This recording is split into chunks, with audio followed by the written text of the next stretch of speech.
What's going on, everybody? Welcome back to the channel. So we have some interesting news as it relates to crypto regulation, and it's one particular country that is very, very big by population, and a country that is very, very into crypto.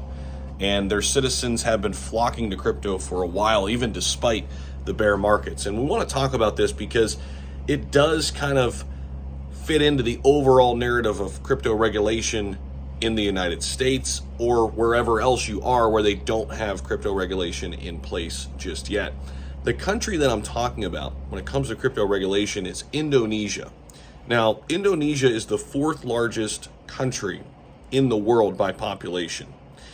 Many people know and understand that in Indonesia there are many, many less fortunate people, and they are flocking to cryptocurrency because it's an opportunity for them to really make generational wealth, where, just working their regular 9 to 5 in Indonesia, probably not going to get there. Now, Indonesia is set to launch their national crypto exchange in 2023. Very interesting what they've decided to do here. And we're going to talk about this on a macro standpoint at the end of this video. Indonesia has been reforming its crypto regulations over the past few months. Now, regulators have announced their plan to launch a national cryptocurrency exchange in 2023. The Asian country is currently in the midst of transferring regulatory power from, this is important, the Commodities to the Securities Authority. The platform is set to be established before the Delegation of Responsibility. For now, digital assets are traded alongside commodity contracts under the supervision of the Commodity Futures Trading Regulatory Agency of Bapeti. The agency's acting head confirmed on Wednesday that the FCA will assume regulatory power over the assets over the next 2 years. Interesting, right? So basically, this isn't going to go into full effect for 2 years, by which time the exchange will likely be set up fully and ready to go. So basically, they're going to be acting as commodities for the next 2 years. However, when everything's ready to go, they're transitioning to securities, right? The said move is part of the broader financial reform in Indonesia that the nation launched in December last year. Despite the macro instability, investors have been flocking to crypto for some of the reasons I laid out at the beginning of the video. It's just a great opportunity for investors, and they see it as a way out of poverty, right? Now, even though trading value and volume shrank during that period of this past year, there are still just a ton of investors in cryptocurrency in the fourth largest country in the world. So at present, there are reportedly 383 crypto assets and 10 local coins that could be traded in Indonesia. Another 151 assets and 10 coins are under review right now too.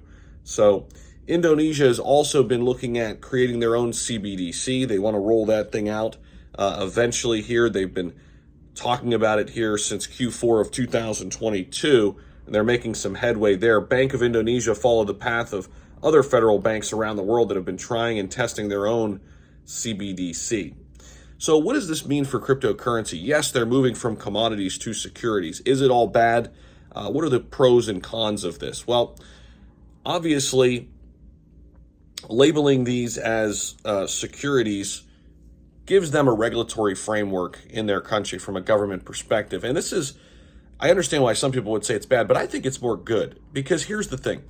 Even though they're no longer commodities and they're looked at as securities, it doesn't mean you can't make generational wealth. It doesn't mean you can't get very early into some of these great DeFi projects.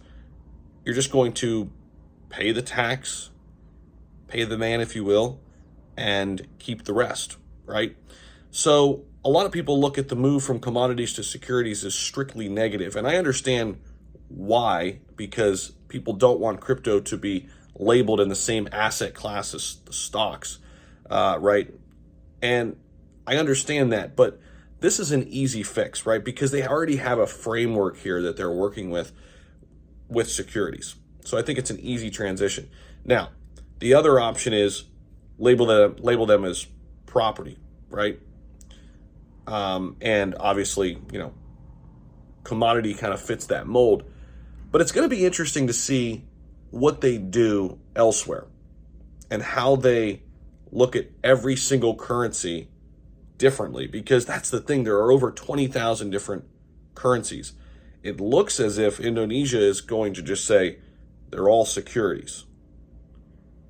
I think Bitcoin and Ethereum in particular in the United States right now, at least the temperature in the room, are going to be in a different class than some of the other cryptocurrencies, at least right now. We shall see. It could change, right? But wanted to bring you this important update, give you a little insight on the regulatory framework that Indonesia is putting out there and what it means for the rest of crypto. Let me know what you guys think about this down below. If you got some value here, subscribe to the channel. Really would appreciate that. And we will see you very soon.